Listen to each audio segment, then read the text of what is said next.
Start अलग अलग सामाजिक वर्गों के लिए आरक्षण की व्यवस्था लंबे समय से बहस का मुद्दा रही है ब्राह्म। हालांकि इस बीच विभिन्न मानकों के मुताबिक समाज के कई तबकों को आरक्षण के दायरे में लाया गया, मगर भारत में जटिल सामाजिक बुनावट के चलते किसी व्यवस्था के मामले में अंतिम निष्कर्ष तक पहुंचना मुश्किल रहा है ब्राह्म। मसलन लंबे समय से यह विवाद का विषय रहा है कि हिंदू पहचान से अलग होकर अगर कोई दलित व्यक्ति किसी अन्य धर्म को अपना लेता है तो उसे आरक्षण की सुविधा मिलनी चाहिए या नहीं ब्राह्म। दरअसल इस सवाल का स्रोत वह व्यवस्था है जिसमें अगर कोई हिंदू दलित अपनी धार्मिक पहचान को त्याग कर बौद्ध या सिख धर्म की दीक्षा ले लेता है तो उसे आरक्षण की सुविधा पूर्ववत मिलती रहती है, लेकिन अगर उसने ईसाईयत या इस्लाम का दामन थामा तो इस दायरे से बाहर हो जाएगा ब्राह्म। इसे सामाजिक कारणों से मिलने वाले आरक्षण में विभाजित दृष्टि बताते हुए ईसाई और मुस्लिम बने दलितों के लिए भी आरक्षण का प्रावधान करने की मांग की गई थी ब्राह्म। पैरा इस मसले पर एक याचिका लंबे समय से अदालत में है और सुप्रीम कोर्ट ने अगली सुनवाई से पहले केंद्र सरकार से अपना रुख स्पष्ट करने को कहा था ब्राह्म, मगर केंद्र सरकार के ताजा फैसले से लगता है कि वह जल्दबाजी में नहीं है ब्राह्म। शुक्रवार को सरकार ने सुप्रीम कोर्ट के पूर्व न्यायाधीश के.जी. बालकृष्णन की अध्यक्षता में एक आयोग का गठन कर दिया जो उन नए समूहों को अनुसूचित जाति का दर्जा देने की जांच करेगा जो ऐतिहासिक रूप से इस वर्ग से संबंधित होने का दावा करते हैं, मगर संविधान के अनुच्छेद 341 के तहत राष्ट्रपति के आदेशों में उल्लिखित धर्मों के अलावा किसी अन्य धर्म में दीक्षित हो गए हैं ब्राह्म। यूं दलित समुदाय के उन लोगों के लिए भी आरक्षण की मांग होती रही है जिन्होंने किसी वजह से ईसाई और इस्लाम धर्म अपना लिया था ब्राह्म। इसकी वजह यह बताई गई कि चूंकि इन दोनों धर्मों में मतांतरित होने के बावजूद दलितों की सामाजिक स्थिति में कोई बदलाव नहीं आया और उन्हें वहां भी जातिगत वंचना से आज़ादी नहीं मिली, इसलिए उन्हें आरक्षण से वंचित रखने के प्रावधान पर पुनर्विचार हो ब्राह्म।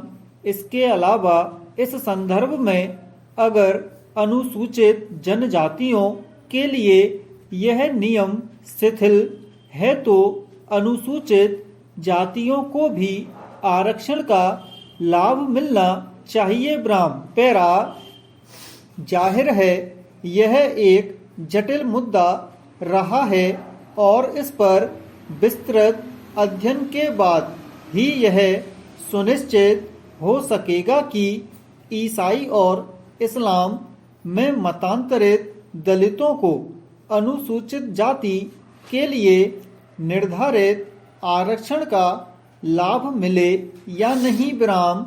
इस मसले पर एक आपत्ति यह जताई जाती रही है कि अगर मौजूदा ढांचे में ईसाई और इस्लाम अपनाने वाले दलितों को शामिल किया गया तो पहले से ही इस समूह की कमजोर जातियों के लिए आरक्षण का दायरा और अवसर कम हो जाएंगे। ब्राह्म इसके मद्देनजर एक विकल्प यह दिया जाता रहा है कि अनुसूचित जाति के लिए आरक्षण में उपवर्ग का प्रावधान करके ईसाई और मुस्लिम दलितों के लिए व्यवस्था की जा सकती है। ब्राह्म लेकिन यह देखने की बात होगी कि अन्य पिछड़ा वर्ग की तरह अनुसूचित जाति वर्ग में भी